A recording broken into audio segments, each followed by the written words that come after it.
చిత్తశుద్ధితో ఏ పని సంకల్పించినా ఖచ్చితంగా సత్ఫలితాలే వస్తాయి.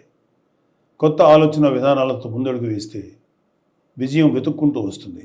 మనం చేసే పనిలో చిత్తశుద్ధి, ఆలోచనలో స్పష్టత, నవ్యత, బాధ్యత, జవాబుదారీతనం ఉంటే వెన్ను తట్టేందుకు అనుభవజ్ఞులు ముందుకు వస్తారు.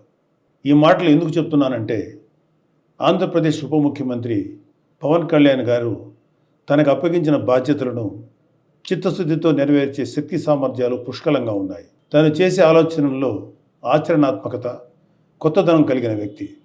అన్నిటికీ మించి తనకు వచ్చిన బాధ్యతను హోదాకి, దర్పానికి చిహ్నాలుగా భావించరు. జవాబుదారీతనంతో నిర్వర్తిస్తారు.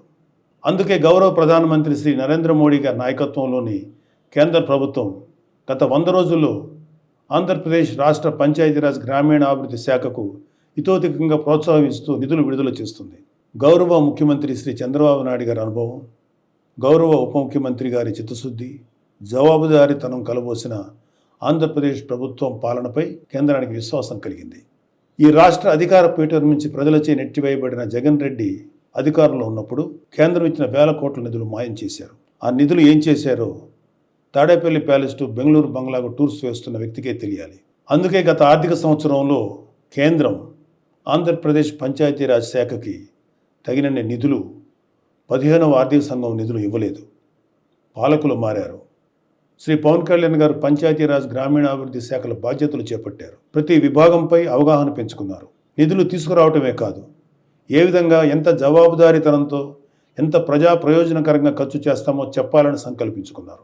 అందుకు అనుగుణంగా తన శాఖలోని అధికారులను, ఉద్యోగులను సన్నద్ధం చేసుకున్నారు. కాబట్టి ఉపాధి హామీ పథకానికి ఈ ఆర్థిక సంవత్సరంలో 4,500 కోట్ల నిధులు మంజూరు చేసింది.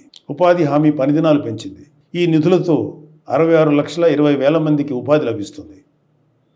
ఈ పనుల వల్ల 42 లక్షల పేద కుటుంబాలకు పని లభిస్తుంది.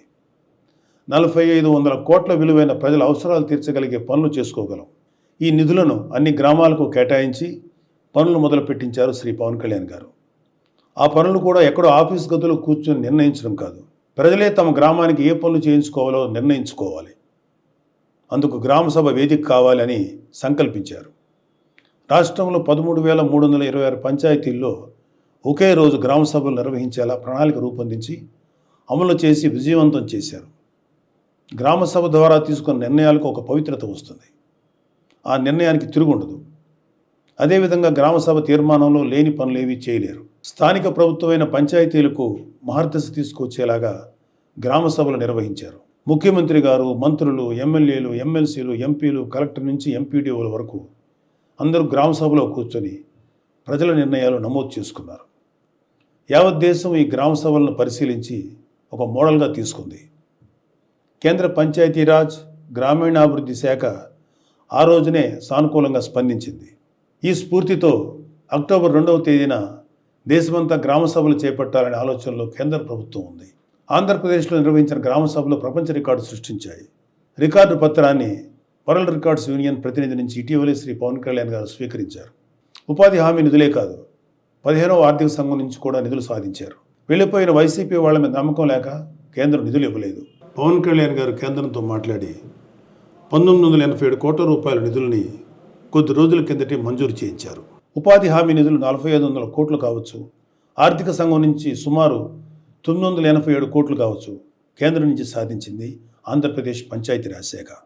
అది పాలన చేపట్టిన 100 రోజుల్లోపు. 100 రోజుల్లోపు నిధులు సాధించడమే కాదు, వాటి వినియోగానికి ప్రణాళికలు రూపొందించి అమలు చేయడం విశేషం. అది ఒక నాయకుడు చిత్తశుద్ధి, జవాబుదారీతనం తాలూకు ఫలితం. ఖచ్చితంగా ఆంధ్రప్రదేశ్లోని పల్లె పల్లెలకు మంచి రోజులు వచ్చాయి. స్వర్ణ పంచాయతీలు అనే కూటమి ప్రభుత్వం లక్ష్యం ఖచ్చితంగా సాధిస్తాం. నమస్తే.